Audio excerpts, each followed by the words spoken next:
Thank you so much, Steve. Thanks for having me back. I spent many years on staff at the PBS station in New York, but now that I'm back in Minneapolis, I work from home. I don't have an office to go into. And I'll admit that when I learned I was going to be moderating a panel about employee recognition, my first thought was the TV show Severance. With its like waffle parties and like melon ball bars and things like that. So I know our panelists are gonna set me straight on this, and I'm excited to talk to them more about this topic. So first, can you guys just go down the line and introduce yourselves? Tell me a little bit about you and where you work. Yeah, I'm Guy Westermeyer. I'm with Westcom. We are think of us as an ad agency that works for HR teams. So basically, instead of having to rely on your internal communications people or maybe a broker, we come alongside and help create that communications. Hi everyone, I'm Lucas Mudra. I am with United Health Group, and I'm with our people, culture, inclusion, belonging, diversity sort of space, choose your words. So I'm excited to be here with you all and having this conversation. Good afternoon, everyone. Yan Lee. I am with Xcel Energy. For those in town, I think you're very familiar with Xcel Energy. I lead Total Rewards at Xcel Energy, so this is definitely the topic we're talking about is near and dear to my heart. Yeah, and I'm Jen Bailey. I lead Total Rewards and HR Shared Services at Allina Health here locally in Minneapolis. We're in such a unique moment right now, and I'm curious to hear about what employers are struggling with. So Guy, could you tell us a little bit about what you're hearing from the clients that you work with and how employee recognition ties into all that? Yeah, in this, I probably don't need to remind you all that we have 5 generations in the workforce, right? But I think it's important to kind of set the stage and start there and just remember that the boomers expected to maybe work for 1 to 2 companies, and you fast forward to the youngest generation and we're hearing 25 companies. So I think that's really shaping what employees want. They want to feel appreciated, they want to feel like they're taken care of, and they want to align with what your organization goals are and your culture. And that is a big part of, I think, the recognition piece. And what we're seeing is, as we work with HR teams, we're seeing things like leaning into total rewards, right? Total reward statements and those things aren't new, but how do we bring the softer side of the message and the recognition side and make sure that we're communicating about all the things that employees care about, as well as how do we then work with the HR teams, and this was talked about a little bit this morning on the training and development side, but how do we work with the teams to make sure managers have the skill sets? And it has to go beyond just a once a year 30-minute training. So those are kind of the high level. We're seeing it rise and trying to figure out ways to address that through various other channels. Mm-hmm, mm-hmm. So building on that, I'm curious, when we're talking about employee recognition, what are we talking about? I know that it takes many shapes and forms. And Jen and Yen, I know you are doing a lot of work on this right now at your companies. Talk to me about what you guys are looking at. Jen, you want to go first? Sure. So at Allina, we are working really hard right now on culture and recognition and our stories. So as an organization, we just launched our new compass that gives us our vision, mission, values, and we are using that as the foundation for how we are working on recognizing the culture and our care team members. So when we think about our formal recognition programs, the first thing we wanted to do is make sure our managers and frontline leaders understand what that means for the whole organization. And so we did some really deep experience and training with them. And then we matched our formal programs to the new compass. So we have Care on the Spots. We've heard a lot about different online recognition platforms. And so those now match our values. So when you see compassion, send that note. When you see teamwork, share the recognition so that across the board, we're recognizing and supporting the initiatives of the organization. We are on a very similar journey at Xcel Energy. We are too going through the process of defining the branding for our company as well as for employees. So most recently, we're looking at it where there's really 3 pillars to us. The customer, very important, the people, which is our employees, and the performance for us as an organization. And so with the people, the employee, it's the redefining of what makes people come and work for Xcel Energy, what sets us unique, and as part of that is how do we design total rewards, including recognition that resonate with employees. Just like Guy said, the workforce changed so much over the years. We're talking about a wide range of different needs, and with that is how do we make it, I think, authentic, which is what matters. And it does need to start with employees and leaders, especially from the ground up, to think about it beyond the pay aspect. There is definitely the pay component to recognition when it fits and when it makes sense. But I do think more importantly is the appreciation, is showing how do we appreciate each other, how do leaders appreciate employees, and that is really about the culture of the organization, and that's really at the heart of what we're looking at and having conversation. You mentioned pay. That's probably, a large part of what we're talking about, like you said, but I'm curious to expand on some of these other non-monetary ways that we recognize employees. Lucas, you come at this from a slightly different angle. Could you talk us through what you're doing? Yeah, well, and I'm so grateful to have colleagues who are focused on the total reward space in a more traditional sense and beyond, right? And just listening to you respond, you have to pay people, right? When you think of Maslow's hierarchy of needs, it's like the survival component.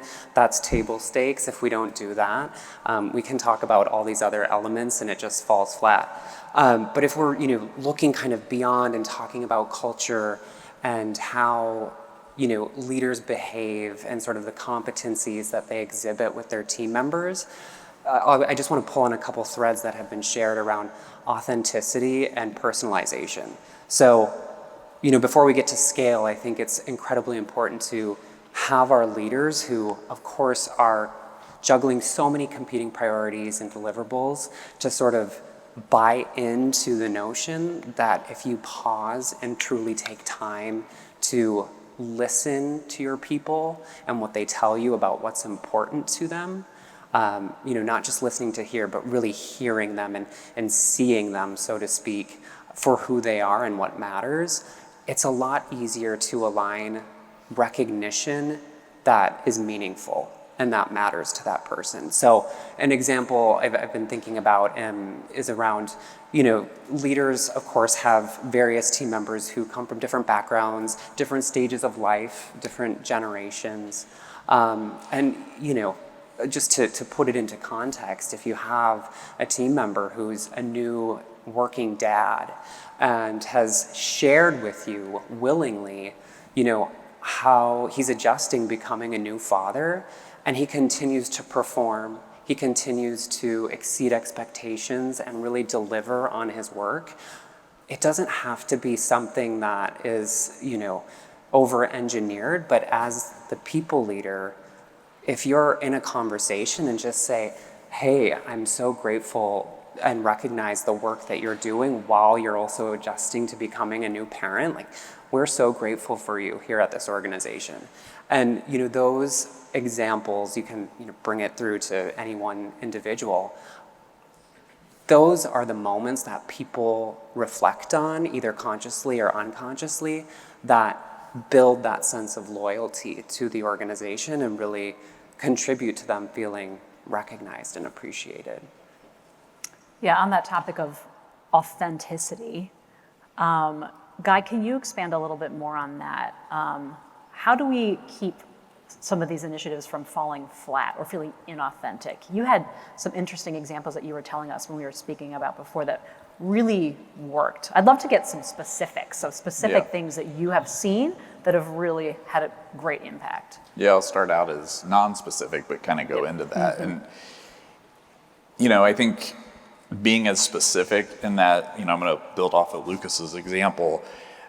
being as specific as you can in the opportunities of recognizing someone is great. And I would take it like a step further of, if I know that dad, maybe wants to buy a zoo membership, and I know this becomes hard for HR like systems, right, to implement this, but are there ways to reward that person with buying that zoo membership? Or those little things that really show you as a manager are listening. So I think being specific, being timely, is also really key, and being having it pushed down not just to come from a corporate program, but from a manager is really key.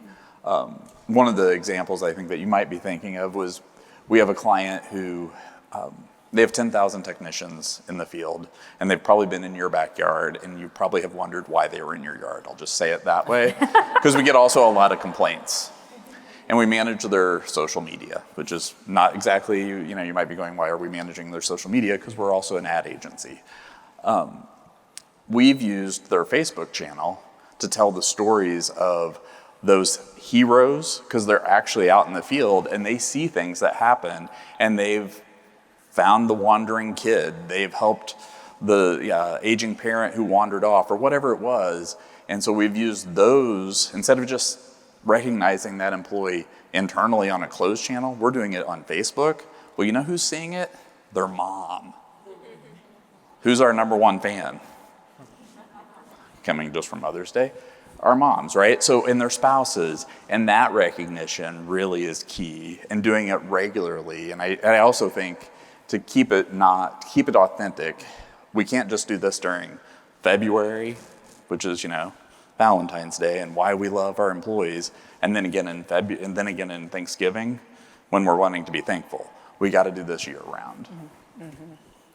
Building on the use of social media, I'm curious about other examples of how you all have used social media to recognize employees. Jen. Sure. Right now, for Allina, we do celebrate a month, All Together Better Month, where we celebrate our care team members, and we kicked this off with our new compass on this month, because it is a time when there's a lot of energy and focus around the amazing things that happen in our organization that impact the community every day. And with this came the introduction of a Facebook page that is private to Allina, so that all of our care team members can see it. And it's really active right now, because there's lots of different celebrations. Our communications and marketing team has some really fun props around All Together Better. So you're seeing all of our sites, our 12 hospitals, 70 clinics, specialty centers, coming together on the social media site when they don't get to see across locations every day. So it's been really fun to see different things, share ideas, and recognize each other for the work that they do every day on the Facebook page. And LinkedIn is another big piece that we use from like that professional workspace of recognition. I wanted to also ask about empowering managers and getting them involved in all this. Obviously, it's crucial. I mean, they're the ones doing a lot of this work. What are there challenges there? How do we get them engaged? Lucas, do you want to start off? Sure. I mean, it's sort of harkening back to my earlier response and some of what's been shared. It's not lost on any of us all of the tasks that our leaders are doing, whether they're in the C-suite or a frontline leader, right? MBOs that they have to hit, KPIs, whatever you want to call them. And so it can be easy, the brain works this way, to be focused on, these are my clear targets, and my employees help us and the team and the organization achieve those goals. And while that's of course important, I think that, coupled with where we are as a society in a virtual environment, which love that we can find talent across the US in that way and the globe, but it's well documented by psychologists, just the impact that has on humanity and the lack of connection. And so I say all of that preamble to say that it really is incumbent on the leader to take that moment of pause, or even if they physically need to put it in their calendar, have their admin put it in their calendar, to say, I need think time to consider what's happening in my employees' lives, in their workday, et cetera, and whether it's someone who doesn't like the public recognition, sending them an email or a thank you note. If it's, maybe in that more public way, just giving someone their flowers and a phone call with the team. It really should be specific to that individual. But I think, again, it doesn't have to be over-engineered, but it takes that breath, that pause for the leader to really pull out of the day-to-day and appreciate, and the organization to value, right, this type of recognition. So I've seen organizations who do it really well. I mean, it's something that, again, doesn't need to be overly complicated, but when done well and done consistently, it does play out and yields, better performance. Mm-hmm. Mm-hmm. Yeah, I want to echo that. I think as a leader myself, that is a challenge, how to balance that in a day. But it is important, and I will be honest, it's something that I continue to work on, because we always move on to other things, since there are 101 things to get done in a day. And it is so important to remember to take those moments to celebrate the small wins, because there's just always going to be unlimited number of challenges that teams face on a daily basis. So as leaders, we need to be intentional. And like I say, I need to work on that better myself as a leader, to just take that moment out to say, great job, this is a win for the team. It does not always need to be big accomplishments that then have the recognition that go along with it. It's the showing of the appreciation that matters. And I'm right there with you. I think we all, if we're honest with ourselves, could walk the talk, so to speak, better. I just want to add, this is an extremely micro example, but it's something in practice maybe you'll take back and use with your own team, that we do with our team, which is a little goofy, and it might sound goofy, but we will do meetings where we actually start with everybody has to have a thankful moment. And we do a big planning meeting once a year, and I used to just do it at that. And we're not a huge team, but it just really, it gives everybody an opportunity to thank each other as well. It's not just the manager. I think we've talked a lot about it being the manager, but I also think you need to create ways for peers to give each other thanks and praise, because as much as we want to tie it to monetary, I think just a thank you is, and a specific thank you is really key in what people want. They want to be seen, right? Mm-hmm. Mm-hmm. In terms of this peer-to-peer recognition, is there a way to foster that in the culture of a company to help achieve this goal? Have you seen that happen in any of the places you work at? Well, for us as Xcel Energy, and I'm sure this is the case for many companies, we do have a recognition platform that we leverage, and that gives all employees across the enterprise an opportunity to do that thank you. That is also in a public forum for others to see, and it does get used. We love to see more use out of that, and I think that's where the culture comes in, is how do you make it part of not something that someone have to feel like they go off their way doing, but is part of how every employee feels it's natural and it's how we work as an organization. And we'll continue to work on that, to continue to push for more of that side of recognition, which is showing appreciation for one another. Yeah. And that grows, I think, faster and quicker when the leader is seen doing it, supporting it, creating that environment where there is authentic appreciation. The team can be vulnerable with each other. The leaders can be a little vulnerable, right? Like, we could all be better at it, thinking about maybe how many we've sent recently. So when the leader starts with that, and when the organization and higher level leaders are supporting that, it only opens the door for more peer-to-peer, and then job satisfaction. You want your friends to come work here. It just creates that overall welcoming culture. No, you go ahead. just really truly, this is just pop in my mind here at the moment.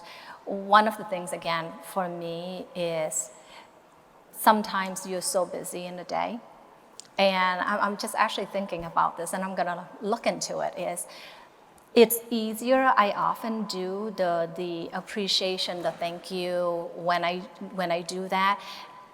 Sending an email, it's easier when you're quick and then you need to run to something else. I'm actually, as we're talking, thinking, is there a platform out there that actually enable that from an email that can push out to a more public platform? That would make it easier. So note to everyone, I'm going to be checking into that myself when I'm back. And if that will resonate for you, look into that. Yeah, I'll add maybe, so agree, I think that having a platform that can be adopted across the organization is really great for peer-to-peer. One that I'll add in addition to a platform like that is if your organization has employee resource groups, what platform they're on. We use Viva Engage, formerly Yammer, as part of the Microsoft suite. And in a distributed workforce that's very virtual, in addition to, a number of reasons why ERGs, I'm the poster child for why I think they're phenomenal, but one of the really great aspects of it is maybe not direct recognition in the way that we might think about it traditionally, but it's very fascinating to me and incredible and speaks to the culture, the moments that employees will share in their personal lives, weddings, graduations, really, it runs the gamut across people's experiences, even, wins at work, photographs, stories, etc. And just to see the engagement these posts get, and then the relationships sometimes that are an output of these interactions. Folks will meet coast to coast across and say, I don't know this person, but their story inspired me and I want to meet with them and get to know them. And so recognition, again, in the sense of feeling seen and a part of an organization and not, simply a number, which I know none of us operate in that mentality, but really bringing the humanity back into the workplace, I think is another way you can think about recognition and the impact it makes. And if you don't have a platform, but if you have Slack or Teams or whatever, Yammer, which is not Yammer now, which is whatever Lucas called it, set up a channel. We have a love bomb channel, even at our company. And it's great because everybody, has a conversation and thanks each other for random things, like somebody borrowed a cutting board from somebody. I have no idea. Don't ask, because I really don't understand that one, but that got posted on there. Thanks for letting me borrow a cutting board. Okay. I'm curious about the personalization of this, which somebody just brought up. I would think that what works or has an impact for certain employees would maybe not work for other employees. Can you guys just talk a little bit about that and making sure that what you're doing is going to have an impact for that particular person? I'm not sure who wants to tackle that. Sure, Lucas, I'll start. I know I've been chatty, so I'll leave it at that after. But I wanted to cover off on this point, so it was a nice prompt. Thank you. We've talked a lot about across and colleague to colleague and manager, thank yous and whatnot, which is all very important.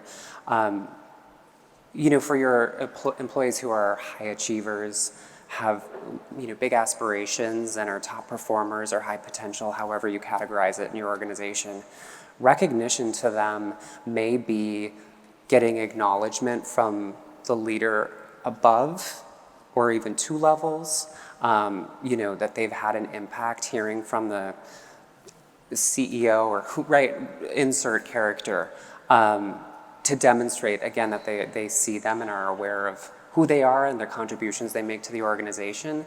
I think it can also be, a stretch assignment. Some people certainly, again, in that sort of profile, the thank yous are lovely, but it's like, give me the opportunity to really show. And if it's a dedicated role and they're ready for it, great. But if it's, maybe a way to just stretch and demonstrate and diversify their experiences, that's a huge aspect of recognition. So I didn't want to miss that in all of this. Mm-hmm. I want to add on to that is because I do think I leverage that a lot as a leader, but one of the things that most recently dawned on me is my advice to leaders is when you do that, make sure you make that connection point. Sometimes it's not being recognized that that's the reason why I am not giving out more work, but I am recognizing you as an impactful individual on the team. I see your potential, and therefore I'm creating more opportunities for you for the growth and development. And I don't think I do often enough in connecting that dot as I'm practicing that as a form of recognition. The last thing I would say about that is just empowering managers to have the conversation with their teams. How do you like to be recognized? Because one person does not resonate with the other. So thinking about a big email could absolutely horrify someone and have the opposite reaction to what you're really looking for. So in a performance review, in a check-in, in those moments, leaders should be empowered to ask, so how do you prefer to be recognized? What really resonates with you? Is it public and often? Sure, let's find some places to get you public and oftenly. Is it more quiet? Is it a thank you? You know, what is it that gets you excited about being recognized? And when they do that, then they're able to really feed into that individual employee's experience and get to know them a little bit better and recognize in a way that has the most impact. Mm-hmm. I'm curious also about how our remote work or hybrid work environments have maybe created some challenges. I'm just thinking, in terms of some of this just organic recognition, sometimes that just happens in person when you're with other people. So if you're not in an office and you're not physically seeing other people on a daily basis, does that present challenges? How have you guys tackled that? Jen, I know. It does have to be a little more intentional because the venue and space and when you're doing this shifts. And so to Guy's point, the channels, how are you using IMs now instead of hopping over the cube things to say, thanks for grabbing that. So how are you doing that in a space where others see it, whether it be in your individual chat or your team chat? That may vary by the conversations that you have, but it does have to be more intentional because the opportunities to do it in passing, in meetings, aren't going to be there. So is it more of the recognition platform? Is it more of the emails and copying their leader, copying your group? How do you be just a little bit more thoughtful when you're not going to get that face-to-face interaction? And adding on to that, I think companies nowadays have a mix of, before COVID, most of us are in office and then remote. And then I think now it's a mix of remote or hybrid work, and that intentional aspect is very critical, especially for the hybrid work model. You have to really think about proximity bias, because I think that's important. Where you see someone on a daily basis, it's easier to give that recognition, whether it's peer-to-peer or leader to team members. So that intentional aspect is extremely critical. Mm-hmm. So a suggestion I would add is if you have a platform or a channel would be, can you take and curate that and then somehow do a wrap-up article in a newsletter, an email, or whatever, so that you're not just living the recognition once. Because, the recognition happens once and in the moment, and, not everything, like borrowing the cutting board, needs to hit that channel or that article, but like the big things, the client wins, the blah, blah, blah. It helps, I think, address that remote, hybrid, dispersed workforce by A, maybe they didn't see it, and then B, it also is another opportunity for that person to relive that thank you. Mm-hmm. Mm-hmm. Yeah, and the only thing I would add is just that for those, I imagine some in the audience maybe do have employees who are still on site predominantly, whether it's manufacturing or care delivery or what have you. And I mean, you have a leg up on this one, in some ways, right? And of course, there are advantages and disadvantages to all, but I would just really capitalize on that in-person interaction, because it definitely does bring a higher level of humanity that makes it easier. So the water cooler conversations, the recognition over the cube wall or however, right? don't underestimate it, and try to really help shine the light onto that. Another question that's just popping in my head is, I mean, how do we know that these things are working? Clearly, people like to be recognized. You like to get a compliment. We all appreciate a bonus at the end of the year. But, I mean, when it comes to engagement and productivity, are any of you measuring that? How do we know that this is actually making a difference? Jen, you go ahead first. We'll start with the big KPIs, right? Like, how is our turnover? How long is it taking us to fill positions? How long is it taking us to bring that talent in, and how long are they staying? And so we have intentionally worked really hard on that first year employee this year. And we've reduced our first year turnover significantly. And a lot of that came through manager engagement, making sure they were onboarding, making sure they got the answers that they needed, making sure they felt welcomed. And so the big KPIs are turnover, once they're here, how are you engaged? But then there's also the annual engagement surveys. There's looking at what's happening out on Glassdoor. Lots of employee feedback can come through that platform, as well as different listening sessions. So there's plenty of ways to hear. You just have to make sure you're listening and then reacting, because if you don't, that's just going to fall on deaf ears and it will shift back. For us, it's really our engagement surveys. That's how we measure that. And of course, then with each leader, as those of us who've used and have had engagement surveys in our organization, is really taking the time out to really understand what read the comments, what your employees are telling you.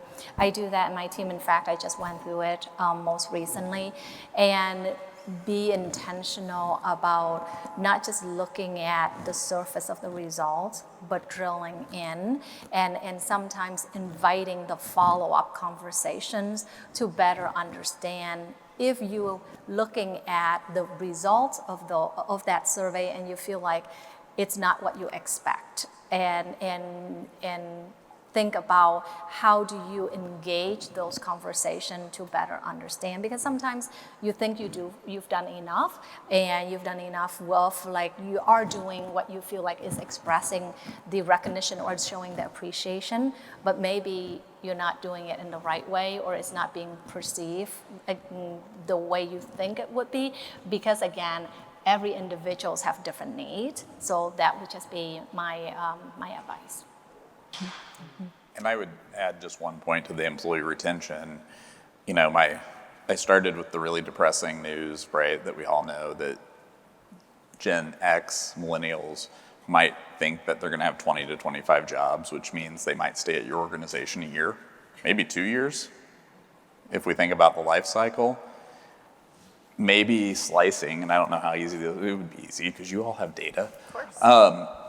Slicing your population by generation to look at, maybe you kept that employee 4 years. Hey, you just doubled the odds of the person next to you, right? Or 5 years. So not just looking at it holistic, at a big bucket, but by generation would be a recommendation as well. Yeah, and I think in addition to the employee surveys and just carving data out by different groups across different, salary grades, job functions, demographics, et cetera, like that tells you lots of different stories. So not necessarily, we've switched to sort of a more always on listening. So while we have our sort of standard surveys that hit at various cadences, there are focused topics where we ask employees about recognition or this or that, so that helps us hone in a little more. And I would say at the leader level, sometimes it is a more explicit ask of how do you like to be recognized, but I think having those check-in conversations that speak more broadly to like why they a stay interview, why they stay with the company. Like, what do you really appreciate about this organization? When do you feel a sense of fulfillment and purpose? Are we doing that? How can I help you? I mean, those, again, easy to say when you're in a space like this, really challenging to implement when our managers are juggling so many priorities. But if we do, it definitely, again, yields just stronger outcomes, performance, retention, all of those things. Mm-hmm, mm-hmm. We only have about 5 minutes left. I wanted to just ask also about challenges or lessons learned. I mean, are there things that you've seen in your careers or with your clients, Guy, who things that just did not work, mistakes that were made, things that we in this room could learn from? Trying to think. Well, I'll be a little daring, and while it might work for some, this is not trying to contradict what you're saying, but I think, again, it matters the culture and the team dynamic. I would be wary of sort of forced or sort of group thank you moments. Again, that might work for some, but I have found in my experience that when people feel an obligatory sense of, okay, now the spotlight's on me, I have to thank someone, that actually can have the opposite effect of just like, I feel like I have to manufacture an answer. So I do think, again, if that works for certain groups or that's a team that really knows each other well, great. But the individuality and really organic in the moment, I think just strikes more profoundly. And I would actually agree with you, because we took a journey of the way we do it. And it's not so much thanking someone else as much as it is being thankful for something in their personal life but adapting for it, right? To your point, like learning is the key, is try stuff. It might not work, pivot, which I know is easier in smaller organizations versus, Chen and Yen, who have a lot of employees, or even Lucas, you. Maybe a moment of vulnerability. I think myself as a leader and being a total rewards person, if historically thought of recognitions very much tied to the rewards aspect, which is the monetary value of it. And that's often translating to the going above and beyond for a result of something you produce at work, for it to be coming from me, an authentic recognition. But that's really not the case in realization, is that there is definitely that aspect, but there's also an aspect of just showing appreciation for the individuals on the team in terms of who they are and what they bring their best self to work on a daily basis. That is the appreciation aspect of it that we need to really, I feel like myself, need to do a whole lot more and do a much better job at that. Regardless of the performance side, there is every day we can learn to appreciate and show the appreciation for the teams, the individuals on the teams, because recognizing that everyone is tackling a lot on a daily basis, and they always really want to do a good job at the end of the day. From an opportunity standpoint, I think it's the biggest thing I would say is when you are changing recognition, if you think about sunsetting a program or shifting to another program, there's going to be team members who might be frustrated with that, thinking about changing a retirement program that's for recognition, or needing to shift an onboarding program because of budgetary needs.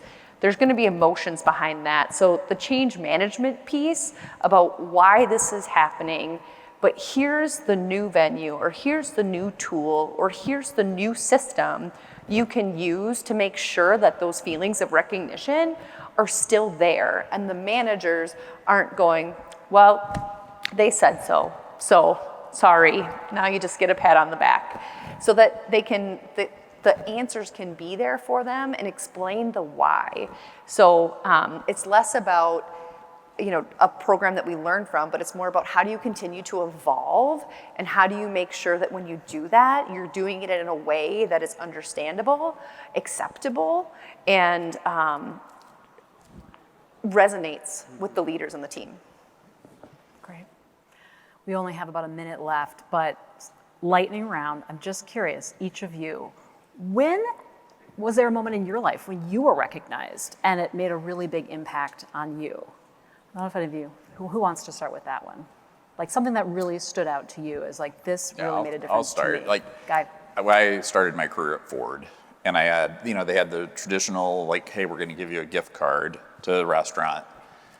I still tell the story of going to that restaurant, which was my boss's favorite restaurant, and then bringing a very expensive bottle of wine, and I was in my young 20s, and I would not have paid for that wine. He'd gone above and beyond and ordered. He knew, he had found out when I was going with my wife and ordered that. So it's just that, it's like that personalization is, I think, the key for me. Yeah. Yeah, I mean, I definitely am someone who wants those opportunities to stretch and grow. So anytime a leader has seen that and then given me that opportunity, I am incredibly grateful. So for you, it's an opportunity. It is, yeah. Great. Yen and Jen? Same, very much so for me. It's the opportunity. I'm less so about, for me personally, it's okay if there's not a thank you or a constant, but the opportunity is a way to recognize me. I'm opposite. I like a stage and a trophy and a celebration. I'll take it all. I'll take all the public recognition you want to give me. Thank you. It's not just wine. Thank you. Thank you so much. Yeah, and so why don't we give it to her? Our time is up. Thank you so much, everybody. Thanks, everyone. Thank you.